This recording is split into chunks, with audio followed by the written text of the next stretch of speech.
Bonsoir à tous. Donc, nous continuons dans nos halachot du Homer et on s'était demandé si les femmes étaient concernées par la mitzvah de compter le Homer.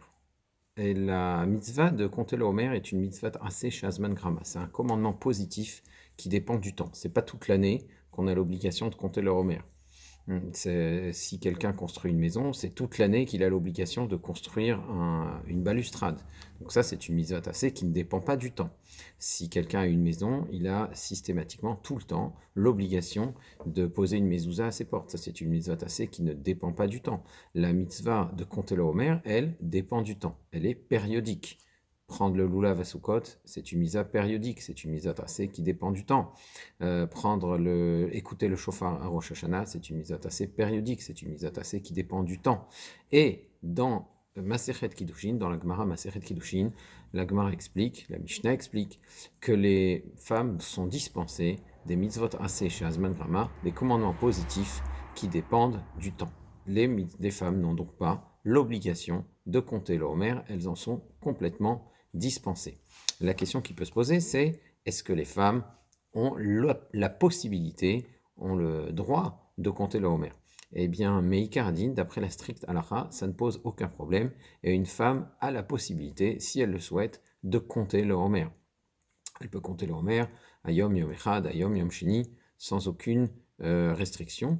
Toutefois, les Chachmei à Kabbalah, les sages de la Kabbalah, les rabbanim comme le Ben Ishraï, Rav Yosef Chaim de Bagdad, découragent le fait que les femmes comptent le Homer. Donc, selon donc des, euh, des considérations ésotériques, une femme ne devrait pas compter le Homer. Peut-être qu'elle n'en a pas besoin, elle a d'autres mitzvot qui dépendent du compte, par exemple les Shiva Nekim, que sais-je, dans les règles de Taharat Mishpacha qui font que le compte du Homer ne les concerne pas vraiment. En tout cas, ce sont des considérations kabbalistiques, c'est selon la Kabbalah, mais selon la stricte halakha, une femme peut parfaitement compter le Homer.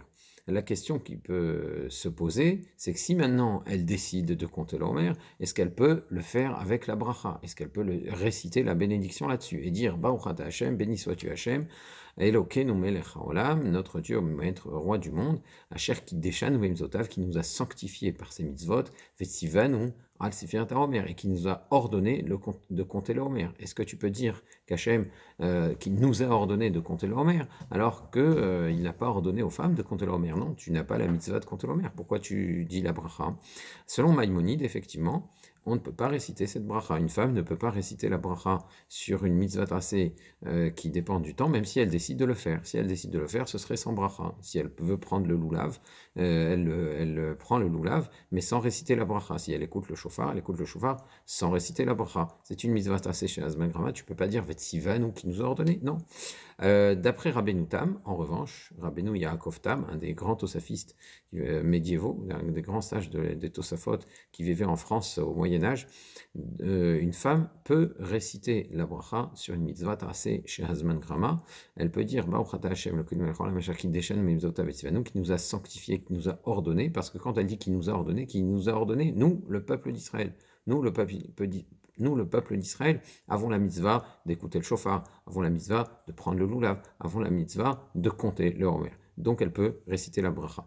Dans les communautés sfarades, on a plutôt tendance à trancher comme Maïmonide, comme le Rambam, et donc une femme ne devrait pas réciter la bracha si elle décide de compter le homer. Et dans les communautés ashkénazes, on s'appuie en général sur le Rama, sur Rav Moshe Isserles, et une femme a la possibilité de réciter la bracha si elle décide de compter le Homer. Encore une fois, dans les communautés sfarades, même si on peut compter le Homer, même si une femme peut compter le Homer, le minhag n'est néanmoins pas très répandu parce que justement les rabbinim comme le Rav Yosef Chaim de Bagdad et les rabbinim kabbalistiques décourageaient cet usage. On a aussi, il faut savoir que quand on compte le Homer, dans les communautés en général, même si normalement on pourrait s'acquitter du décompte du Homer simplement en écoutant une autre personne compter, l'autre personne compte, et je l'écoute, elle me dit Hayom, Shenaim Ve'aisrim Yom la Homer, nous sommes aujourd'hui le 22e jour du Homer, je l'écoute, en ayant l'intention de m'acquitter, et lui, elle a l'intention de m'acquitter, je suis quitte. Même si je n'ai rien dit, j'ai juste répondu Amen à la bracha et je l'ai écouté compter, ça marche, ça fonctionne, je suis quitte du compte. Je suis quitte de cette mitzvah de compter le Homer. Cependant, étant donné que le pasuk dit Usfartem lachem, vous compterez pour vous, eh bien l'habitude est que chaque personne compte pour lui, chaque personne compte pour elle. Le Homer, chaque fidèle compte le Homer pour lui-même et ne compte pas sur ce que le Chazan dit. Donc le Chazan compte, il indique le jour qui correspond à la nuit où ils sont en train de compter, et le Tzibour reprend ensuite, c'est ce qui se fait le plus souvent, reprend ensuite la Sfirat HaOmer. Bien sûr, il y a d'autres coutumes à ce sujet, il y en a qui attendent que le Tzibour fait avant et le Chazan après, etc. Mais bon, ce qui est le plus commun en général, c'est que le Chazan dit la bracha, récite le compte, et qu'ensuite c'est toute l'assemblée, tout le tzibour qui reprend après. Pourquoi chacun le fait alors qu'on aurait pu s'acquitter de ce que dit le Chazan? C'est parce que Usfartem lachem, vous compterez pour vous. Et on doit le faire debout. Quand on fait la mitzvah de Sirat HaOmer, on doit le faire debout parce que le pasuk dit vous compterez Mehachel Chermesh Bakama, à partir du moment où la serpe touche la récolte, à partir du moment où vous commencez à toucher la récolte sur pied, Kama c'est une récolte sur pied, et bien c'est à partir de ce moment-là que vous compterez. Et les Chachamim, les sages, font un jeu de mots et disent Bakama, la récolte sur pied, ne dit pas Bakama, sur pied, mais Bekoma, debout, c'est debout que tu dois compter le Homer. Donc, normalement, on doit se lever pour le Homer, sauf pour les personnes âgées et malades qui sont dans une situation de toute façon de Bedi Avad. Ça veut dire que c'est comme si c'était déjà fait, on ne peut pas faire autrement. Comme on ne peut pas faire autrement, alors ces personnes-là peuvent compter assis. Et de même quelqu'un qui pouvait très bien se lever et il a quand même compté assis, il est quitte de la mitzvah, il a réalisé la mitzvah. Donc il y aurait beaucoup de choses à dire encore sur ces règles-là, mais j'aimerais aussi m'attarder sur les coutumes de la période du Homer. Dans Masechet Yevamot, dans la Gemara de Yevamot, on rapporte que les 24 000 élèves de Rabbi Akiva sont décédés dans cette période-là au cours d'une épidémie de diphtérie, de Askara. Askara, c'est la diphtérie. Et la Gemara dit qu'ils sont tous morts entre Pessah et Atzeret, entre Pessah et Shavuot. Donc, maintenant, il y a certaines versions qui sont un peu plus précises et qui disent qu'ils sont morts non pas entre Pessah et Shavuot dans toute cette période, mais entre Pessah et Pros à Atzeret, et la moitié de Atzeret, la moitié de Shavuot. Qu'est-ce que ça veut dire la moitié de Shavuot? Alors le Beth Yosef rapporte que quand on prépare une fête, quand on prépare un Chag, en général, ça prend 30 jours avant. On dit que 30 jours avant la fête de Pessah, un Rav doit être prêt à pouvoir répondre aux questions qui concernent la fête de Pessah. Donc c'est 30 jours avant une fête qu'on est censé y être prêt, à te préparer au moins spirituellement, commence à connaître ses règles, etc. Donc quand tu dis Pros à Atzeret, la moitié de Shavuot, en fait c'est la moitié de cette période de préparation, 15 jours avant la fête de Shavuot. Donc c'est 15 jours avant la fête de Shavuot que l'épidémie a cessé, que les élèves de Rabbi Akiva ont cessé de mourir. Et donc quand tu comptes 49 jours, les 49 jours du Homer, et que tu en enlèves 15, eh bien tu arrives au 34e jour. Tu sais que le 34e jour, c'est le jour où l'épidémie a cessé. Donc en conséquence, on a l'habitude de respecter certaines règles de deuil pendant cette période du Homer. On a l'habitude de ne pas se marier jusqu'au 33e jour du Homer, jusqu'à ce jour qu'on appelle Lag Baomer. Lag, ça veut dire 33. Lamed, c'est la lettre dont la valeur numérique est 30, et Gimel, c'est la lettre dont la valeur numérique est 3. Donc Lag Baomer, ça fait 33. 33e jour du Homer. Donc ce jour de Lag Baomer, jusqu'au jour de Lag Baomer, on respecte certaines règles de deuil, notamment celle de ne pas se marier. Donc on ne se marie pas jusqu'au 33e jour du Homer. D'après le Rav Yosef Karo, le 33e jour fait partie de l'interdiction. Donc le 33e jour du Homer, même si c'est la fin de l'épidémie, même si c'est le dernier jour de l'épidémie, on doit le respecter jusqu'au bout. Et il dit même qu'on doit respecter aussi une partie du 34e jour. Donc c'est seulement le 34e jour au matin qu'on a le droit de reprendre les mariages. Donc ça, c'est une règle que le rabbinat en Israël connaît, que la rabbanout n'importe quel beddin d'ailleurs doit connaître. Et normalement, quand un couple d'origine séfarade demande à réserver une date pour le mariage, on lui recommande à partir du 34e jour du Homer et pas plus tôt, pas à partir du 33e jour. En revanche, pour le Rama, pour le Rav Moshe Isserles, le 33e jour est permis. Alors le Mishnah Brura explique, même si peut-être dans le 33e jour, il y a encore eu des décès des élèves de Rabbi Akiva, le simple fait de respecter une partie du 33e jour, c'est déjà valable, ça permet déjà de dire qu'on a respecté ce jour-là. Donc le 33e jour est le dernier jour et il suffit d'attendre le matin du 33e pour permettre les mariages. Donc on ne se marie pas pendant toute cette période-là. Est-ce qu'on a le droit de se fiancer? Les fiançailles sont parfaitement permises. Maintenant, le Magen Avraham, il recommande d'éviter ce qu'on appelle Rikudim Umcholot, les danses et les rondes. Donc même si on se fiance, on peut faire une Seudat Mitzvah, on peut faire une Seuda, une collation, mais on évite les danses pendant la période du Homer. Si l'Ag BaOmer tombe vendredi, comme c'est le cas cette année par exemple, Tafshin P Aleph 5781, eh bien, donc l'Ag BaOmer tombe vendredi, et donc le 34e jour du Homer tombe Shabbat. À ce moment-là, même d'après Rav Yosef Karo, on peut se marier ce vendredi-là, on peut se permettre de se marier le 33e jour du Homer, voire même en cas de besoin, y compris pour les gens d'origine séfarade, voire même jeudi en cas de grand besoin. Donc on sera particulièrement permissif, surtout pour un jeune homme et une jeune fille qui ne se sont jamais mariés. On permettra beaucoup plus facilement le mariage pendant ces périodes-là, donc y compris le 33e, y compris pour les gens d'origine séfarade, puisque c'est quelqu'un pour qui c'est une plus grande mitzvah. Il ne s'est jamais marié, il n'a jamais encore eu d'enfant. Si c'est un remariage, là, on se montrera un peu plus strict, sauf si on se marie avec la personne avec qui on a divorcé.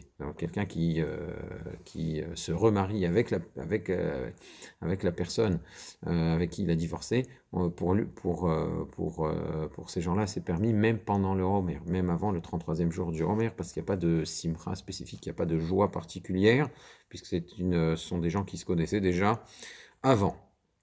Dans le même esprit, donc, puisque le Magen Avraham demande d'éviter les rikudim, umcholot, les danses et les rondes, l'habitude s'est répandue dans toutes les communautés, ashkénazes comme séfarades, de ne pas écouter des enregistrements de musique, de chants accompagnés d'instruments. Accompagnés d'instruments pendant toute la période du Homer. Donc pour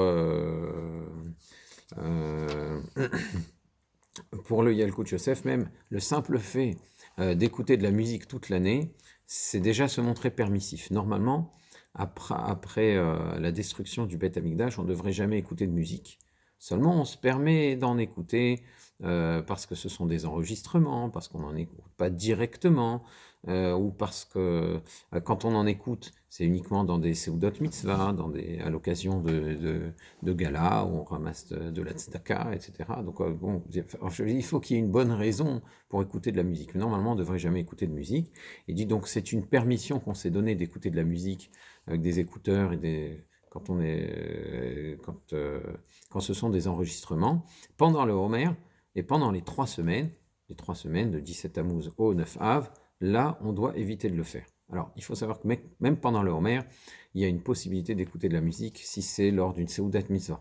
Si c'est une Seudat Mitzvah, la Mila, une Mila, une Bar Mitzvah, qui tombe ce jour-là, un Pidyon Haben, le rachat d'un premier-né, un Sioum. Donc tout cela, ce sont des Seudot Mitzvah, ce sont des repas de mitzvah, et par conséquent, ils peuvent être agrémentés de musique. C'est permis aussi pour une ganénet, une jarnidienne d'enfants qui a besoin de mettre la musique pour les enfants, ou dans un but pédagogique, on peut écouter de la musique. Même chose pour quelqu'un qui le fait pour son travail. Son travail, c'est d'enseigner la musique. Un prof de musique, qui doit enseigner la maîtrise d'un instrument, il a parfaitement le droit de jouer pendant le Homer, il le fait pour son travail et il ne le fait pas pour se réjouir.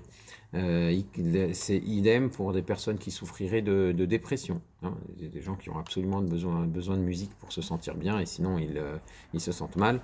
On peut aussi leur permettre éventuellement d'écouter de la musique le temps de se remettre un petit peu. Quand on a des enregistrements de chants uniquement vocaux, c'est même quand la percussion est faite avec il y a maintenant des enregistrements, ce qu'on appelle des Sphira Tape, des enregistrements de la Sphira, des enregistrements pour le Homer, de la musique du Homer, où il n'y a que des gens qui chantent. Et même la musique est chantée. Il n'y a pas d'accompagnement. Il n'y a pas d'accompagnement instrumental. Alors à ce moment-là, là aussi, il y a sur quoi s'appuyer quand on écoute cette musique-là pendant le Homer. Ce qui est intéressant, c'est que concernant ce minhag, même les Sfaradim le permettent le 33e jour du Homer. J'ai moi assisté à des fêtes de Lag BaOmer avec des grands rabbinim, mamash, des Gdolé Israël, d'origine séfarade, qui dansaient le jour de Lag BaOmer sans aucun problème. Donc pour ce qui est de ce minhag-là, même Lag BaOmer, même le jour de Lag BaOmer, c'est permis. Il y a une autre coutume qui est beaucoup plus qui s'applique aussi à cette période du Homer. Et ce qui est rapporté dans le Shulchan Aruch, on ne se coupe pas les cheveux, on ne se rase pas la barbe, on ne se taille pas la barbe pendant toute la période du Homer. Selon le Mechaber, donc selon Rav Yosef Karo, c'est encore une fois jusqu'au 34e jour du Homer. Et selon le Rama, c'est jusqu'au 33e jour du Homer. Donc le 33e jour au matin, les communautés d'origine ashkénaze permettront déjà de se couper les cheveux, de se raser. Et selon le Rav Yosef Karo, on ne le permettra que le lendemain, le 34e jour du Homer. Si Lag BaOmer tombe vendredi, comme c'est le cas cette année, Tafshin Pe Aleph, encore une fois, alors là, même selon le Mechaber, on aura le droit de se couper les cheveux et de se raser dès vendredi en l'honneur du Shabbat. Donc c'est permis pour tout le monde à Lag BaOmer cette année. Le Shulchan Aruch rapporte que c'est une erreur en revanche de se couper les cheveux en l'honneur de Rosh Chodesh Iyar. Rosh Chodesh Iyar, c'est le premier Rosh Chodesh qui vient après Pessah, donc ça a eu lieu la semaine dernière. Et pour le Mechaber, on n'a pas le droit de se couper les cheveux à ce moment-là. Le Rama, d'après le Rama cependant, il dit que certains se coupent les cheveux à Rosh Chodesh. Et donc c'est une autre coutume, et le Rama il dit qu'il y en a qui, justement parce qu'ils se coupent les cheveux à Rosh Chodesh, donc ça veut dire qu'en fait, ils n'observent pas de deuil pendant tout le mois de Nissan. Ils disent tout le mois de Nissan, c'est un mois où on ne dit pas les tachanonim, on ne dit pas de supplication, c'est un mois qui est majoritairement fêté. Il n'y a pas seulement la fête de Pessah, il y a aussi les 12 premiers jours du mois de Nissan, qui sont les jours de l'inauguration du Mishkan, pour lesquels on ne dit pas tachanonim. Donc on ne dit pas tachanonim pendant toute la période du mois de Nissan. Tout le mois de Nissan, c'est un jour où on ne va pas visiter un cimetière, etc. Donc c'est un mois fêté. Donc il n'y a pas de raison d'observer un deuil pendant le mois de Nissan. Donc le Rama il dit qu'il y en a qui, justement parce que il n'y a pas de deuil pendant le mois de Nissan, ils se coupent les cheveux encore après Pessah. Après Pessah et jusqu'à Rosh Chodesh. Par contre, ils vont interdire de se couper les cheveux jusqu'à 3 jours avant Shavuot. Ça veut dire qu'en fait, ce qu'ils disent, c'est que l'essentiel, c'est de respecter 33 jours des deuils des élèves de Rabbi Akiva. Puisque de toute façon, on attend jusqu'au 33e jour. On attend jusqu'à Lag BaOmer.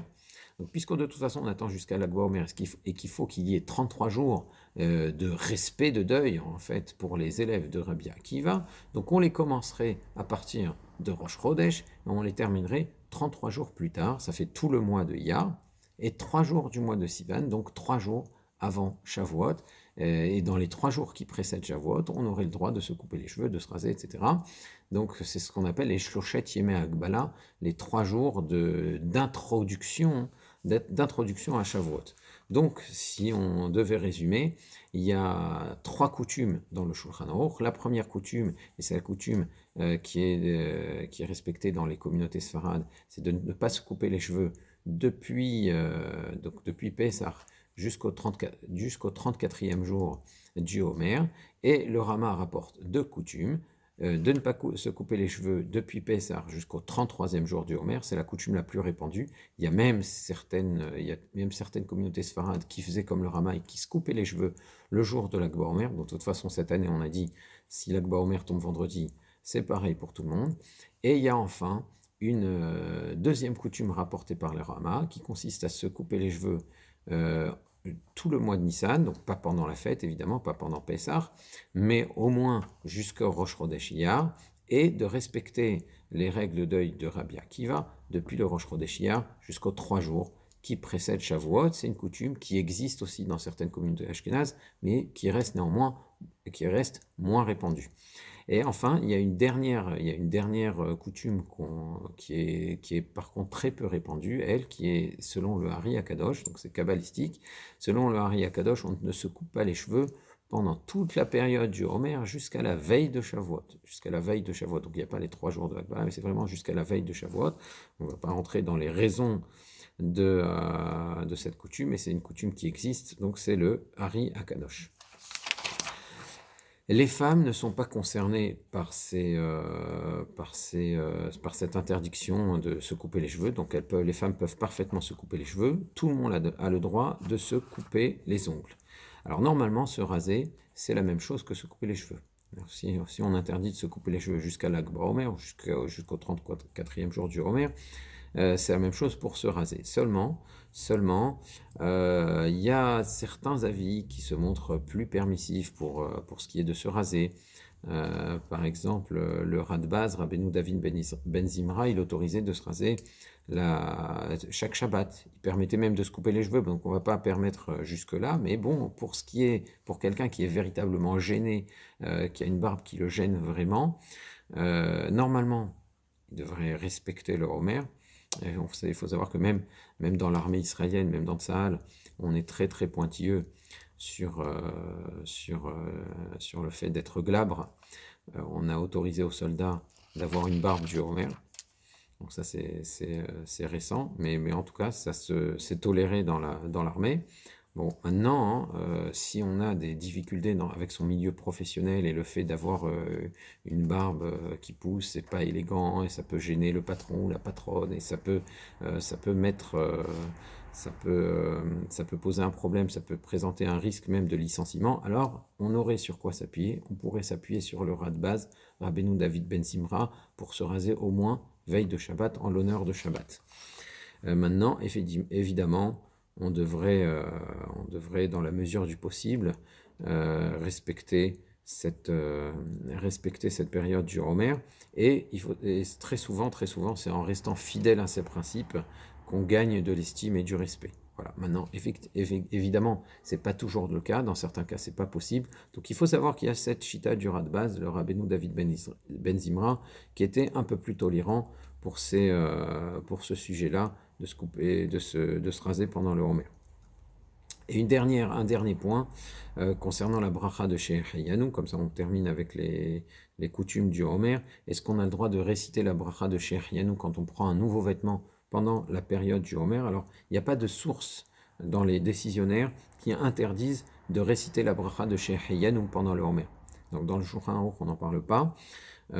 Contrairement aux 3 semaines qui sont véritablement une période de deuil. La période du Homer, c'est pas véritablement une période de deuil. On a vu, selon Nachmanide, que c'était même censé être comme un Chol HaMoed entre Pessah et Shavuot. Donc c'est pas vraiment une période de deuil. Donc on pourrait acheter de nouveaux vêtements et dire chez Rianou pendant cette période du Homer, le Yalkut Yosef le permet sans problème. Maintenant, dans certaines communautés, vu qu'on respecte certaines règles de deuil, pour les élèves de Rabbi Akiva. Alors on évite de réciter la bracha de Shehecheyanu quand on porte un nouveau vêtement. Néanmoins, pendant les Shabbatot, on peut se l'autoriser. Kol tov, au revoir.